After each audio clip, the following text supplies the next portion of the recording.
하나님이 사랑하시는 우리 성도님들, 지난 하루 동안 평안하셨습니까? 하나님을 믿음으로 사는 자는 새 노래를 부르게 된다고 성경은 말씀하고 있습니다. 하나님이 늘 아침마다 우리에게 새롭게 다가오시기에 우리도 늘 새 마음과 새 노래로 하나님을 찬양할 수 있게 됩니다. 오늘도 우리에게 주시는 새로운 말씀으로 새로운 찬양을 올려드리는 복된 하루가 되시기를 바랍니다. 기도하겠습니다. 날마다 새롭고 날마다 더 큰 은혜로 함께 하시는 하나님 아버지, 오늘도 우리에게 말씀하여 주시고 그 말씀을 듣고 새 노래를 올려드리는 우리의 하루하루가 되게 하여 주옵소서. 매일 다가오는 평범한 하루가 아니라 다람쥐 쳇바퀴 도는 듯한 하루가 아니라 날마다 새로운 은혜의 하루하루가 되게 하여 주옵소서. 이 모든 말씀 예수님의 이름으로 기도드립니다. 아멘. 오늘 우리들에게 주시는 하나님의 말씀은 사무엘상 23장 15절에서 29절까지 말씀입니다. 하나님의 말씀을 함께 읽겠습니다. 다윗이 사울이 자기의 생명을 빼앗으려고 나온 것을 보았으므로 그가 십광야 수풀에 있었더니 사울의 아들 요나단이 일어나 수풀에 들어가서 다윗에게 이르러 그에게 하나님을 힘있게 의지하게 하였는데, 곧 요나단이 그에게 이르기를 두려워하지 말라. 내 아버지 사울의 손이 내게 미치지 못할 것이요 너는 이스라엘 왕이 되고 나는 내 다음이 될 것을 내 아버지 사울도 안다 하니라. 두 사람이 여호와 앞에서 언약하고 다윗은 수풀에 머물고 요나단은 자기 집으로 돌아가니라.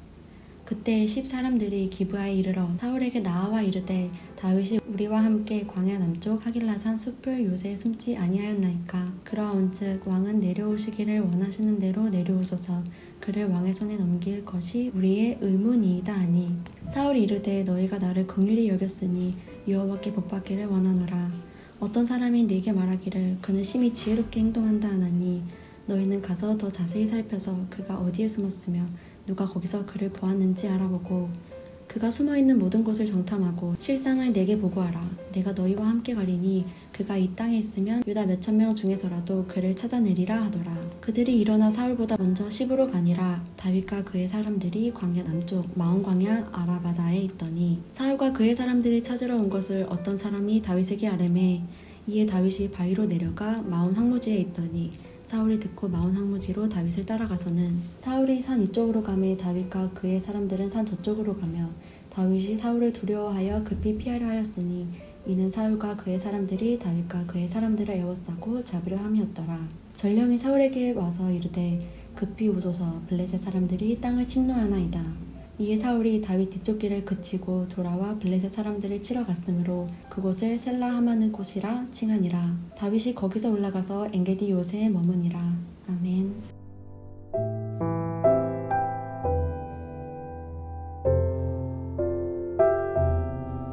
오늘 말씀 15절에서 18절까지는 다윗과 요나단의 만남을 먼저 기록하고 있습니다. 15절을 보시면 다윗이 사울이 자기의 생명을 빼앗으려고 나온 것을 보고 십광야 수풀에 있었더니 라고 기록합니다. 다윗은 여전히 자신의 목숨을 노리는 사울을 피해 다니고 있습니다. 도망 다니는 것도 하루 이틀이지 사울은 끈질기게 계속 다윗의 생명을 노리고 있습니다. 이전 13절 말씀을 보시면 다윗과 함께하는 사람이 무려 600명이나 되었다고 말씀합니다. 만약 다윗이 잡힌다면 이들도 잡히게 될 것이고 이들은 다윗과 함께했다는 이유로 모두 처형을 당하게 될 것입니다. 다윗은 자신의 몸 하나 간수하기도 힘든 상황에 600명이나 되는 사람들을 이끌고 이들의 모든 생명을 책임지는 자로 다니게 됩니다. 얼마나 힘들었을까요? 얼마나 부담이 컸을까요? 아마 이때 다윗은 좌절과 부담감으로 큰 낙심 속에 있었던 것으로 보입니다. 이러한 낙심 속에 있을 때에 하나님은 요나단을 다윗에게 보내주십니다. 그리고 16절을 보시면 하나님을 힘있게 의지하게 하였다고 기록합니다. 다윗이 이 어려운 도망자의 삶을 지낼 수 있었던 이유는 다윗의 위대한 믿음도 있었지만 그가 좌절할 때 옆에서 하나님을 힘있게 의지할 수 있도록 도와준 동역자가 있었기 때문입니다. 전도서 4장 9절에서 10절을 보면 이러한 말씀이 기록되어 있습니다. 두 사람이 한 사람보다 나음은 그들이 수고함으로 좋은 상을 얻을 것임이라. 혹시 그들이 넘어지면 하나가 그 동물을 붙들어 일으키려니와 홀로 있어 넘어지고 붙들어 일으킬 자가 없는 자에게는 화가 있으리라. 이 말씀과 같이 혼자서는 일어설 수 없지만 둘이 있다면 내가 넘어질 때 붙들어 다시 일어설 수 있습니다.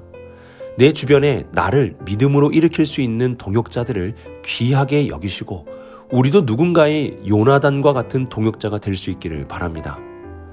다윗은 요나단을 통해 힘을 얻고 다시 도망자의 삶을 살게 됩니다.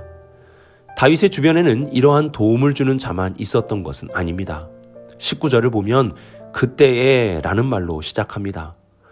요나단이 다윗을 도운 그때에 10사람들은 사울에게 나와 다윗의 위치를 보고하게 됩니다.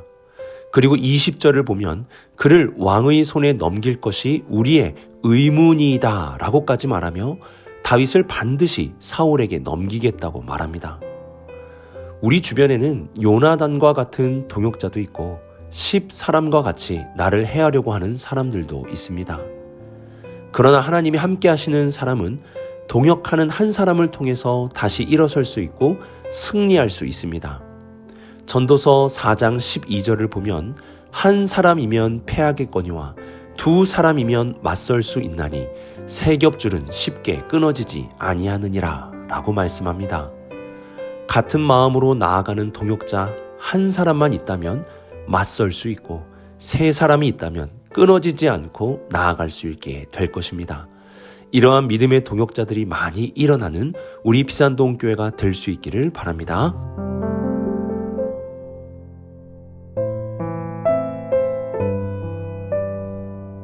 (22절을) 보면 사울은 10사람들에게 다윗이라는 사람이 심히 지혜롭게 행동한다는 말을 합니다. 개역 개정에서는 지혜라고 번역을 하였지만 새 번역에서는 매우 교활하다, 공동 번역에서는 아주 꾀가 많다라고 번역을 하였습니다. 긍정적인 표현으로 느껴지는 지혜라기보다 사울은 다윗을 향해 교활하다, 꾀가 많다는 말을 하고 있습니다. 그래서 다윗을 잡기 위해서는 철저한 준비가 필요하다고 말을 하는 것입니다. 22절을 보면 더 자세히 살펴서 23절에서는 모든 곳을 정탐하고 라는 말을 통해 더욱 철저하게 알아보라고 말합니다. 그리고 사울은 다윗에 대한 확실한 정보를 듣게 되었고 군사들과 함께 출정을 하게 됩니다. 25절을 보면 다윗은 이 사실을 듣고 마온 황무지로 피하게 됩니다. 하지만 사울도 다윗이 피하였다는 소식을 듣고 마온 황무지로 향하여 갑니다. 점점 사울의 추격이 다윗의 턱 밑까지 이르게 되었습니다.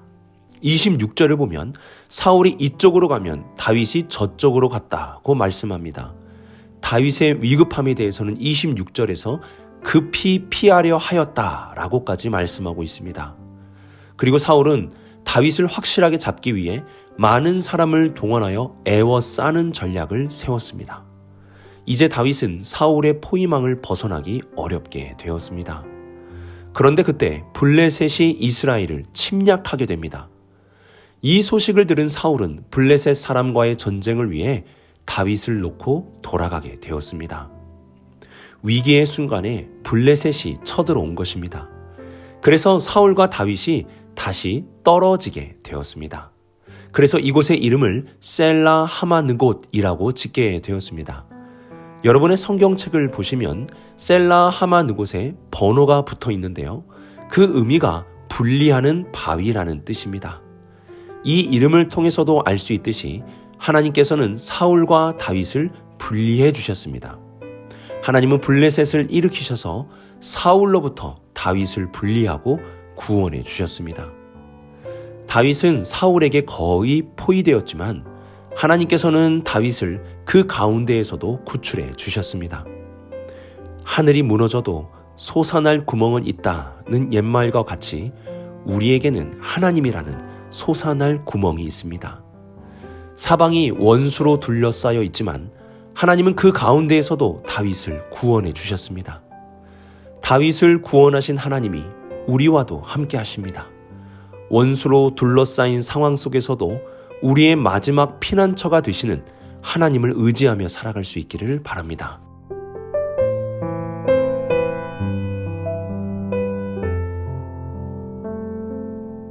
다윗의 시편을 보면 오직 여호와만 의지하겠다는 고백을 자주 듣게 됩니다.